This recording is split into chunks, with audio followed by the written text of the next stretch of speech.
శ్రీ గురుభ్యో నమః. శ్రీ మహాగణాధిపతయే నమః.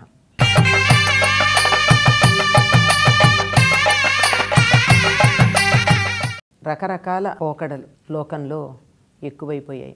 దానివల్ల తమకున్న వైభవాన్ని ప్రదర్శించుకునేటందుకు కొంతమంది ఆడంబరాలు ఆర్భాటాలు చేస్తూ ఉండడం, దాన్ని చూసి ఆ ఆడంబరాలని ఆర్భాటాలని చేయలేనటువంటి వాళ్ళు అనుసరించడానికి ప్రయత్నం చేసి చాలా ఇబ్బందులు పడడం మనకు కనపడుతూ ఉంది.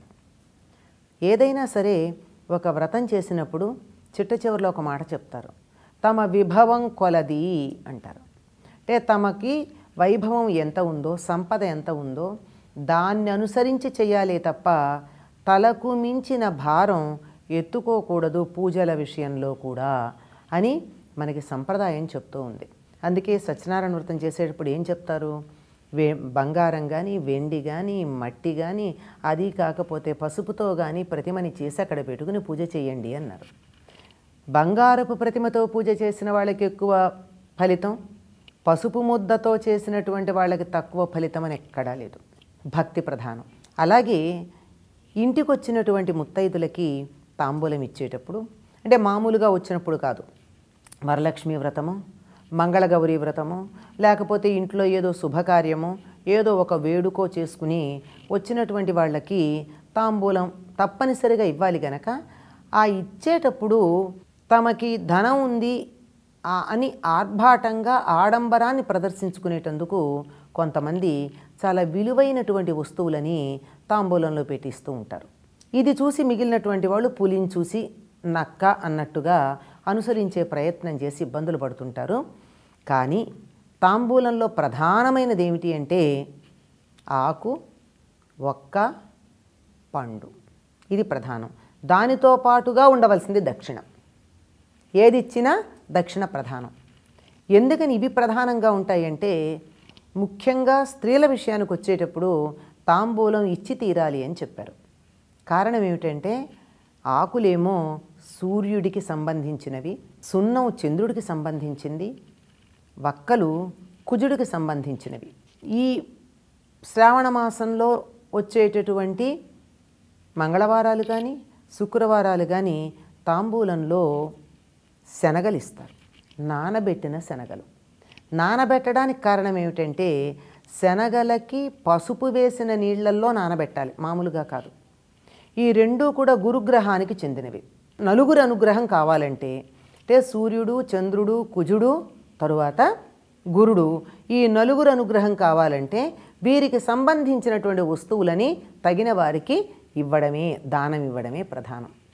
అనేక రకాలైనటువంటి దుష్కర్మలని తగ్గించుకోవడానికి, పోగొట్టుకోవడం కాదండి, ఏది పోదు, వాటి యొక్క తీవ్రత మాత్రమే తగ్గుతుంది. అంటే కాలు విరగవలసిన చోట వేలికి దెబ్బ తగులుతుంది తప్ప విరగడం అన్నది మానదు. అది లెక్క ప్రకారం జరిగి తీరాల్సిందే కర్మ సిద్ధాంతాన్ని అనుసరించి. తీవ్రతలో తేడా ఉండొచ్చు కనుక ఆ కాలు విరగకుండా వేలి గోటికి దెబ్బ తగలడంతో కొట్టేసుకుపోవాలి అంటే తత్సంబంధమైనటువంటి గ్రహాలకి శాంతులు చేయాలి.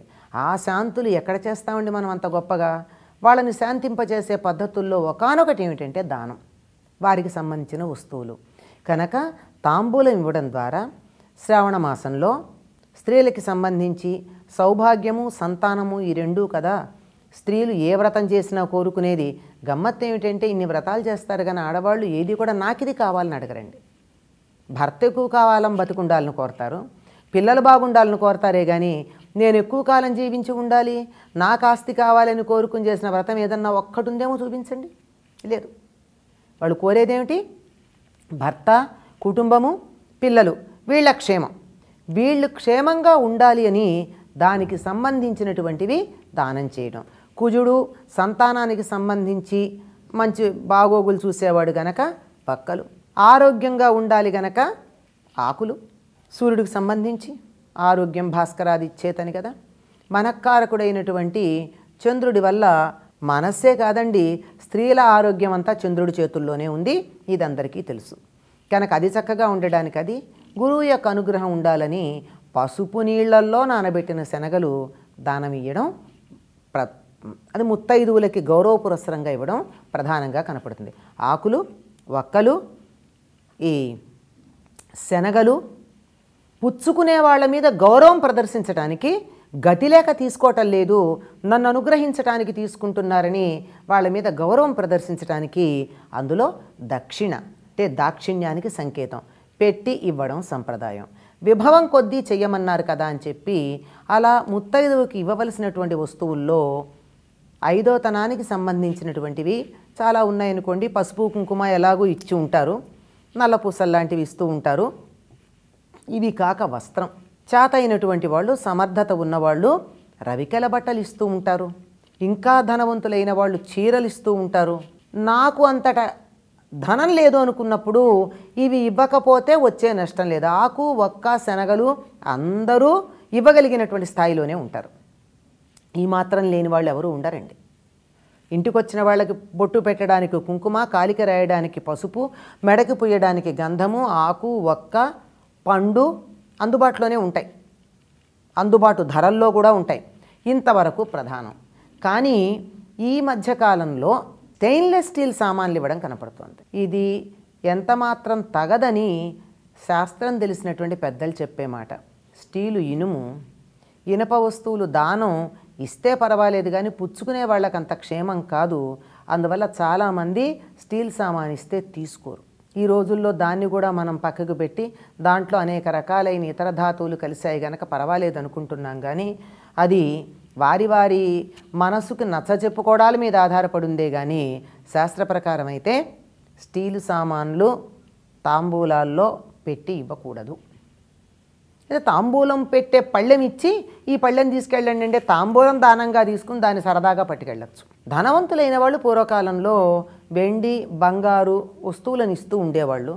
ఇప్పటికీ శాస్త్రం తెలిసినటువంటి వాళ్ళు చిన్న ఇత్తడి లేక రాగి, అంటే బంగారం కొనలేకపోతే ఇత్తడిదో రాగిదో చిన్న పాత్ర కానీ, కుంకుమ భరణ కానీ, కాటుకాయలు లాంటివి కానీ ఇవి ఇస్తారు. కానీ ఎట్టి పరిస్థితుల్లోనూ స్టీలువి ఇవ్వడం సంప్రదాయం తెలిసిన వాళ్ళు చేసే పని కాదు.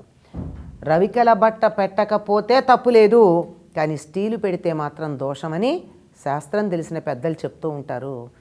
ఇంకా మరి దానిని బట్టి మనం ఎన్నింటికో సర్దుకుపోతున్నాం, రాజీ పడిపోతున్నాం. రాజీ పడదలుచుకోకపోతే శాస్త్రోక్తంగా ఉందాం. స్వస్తి.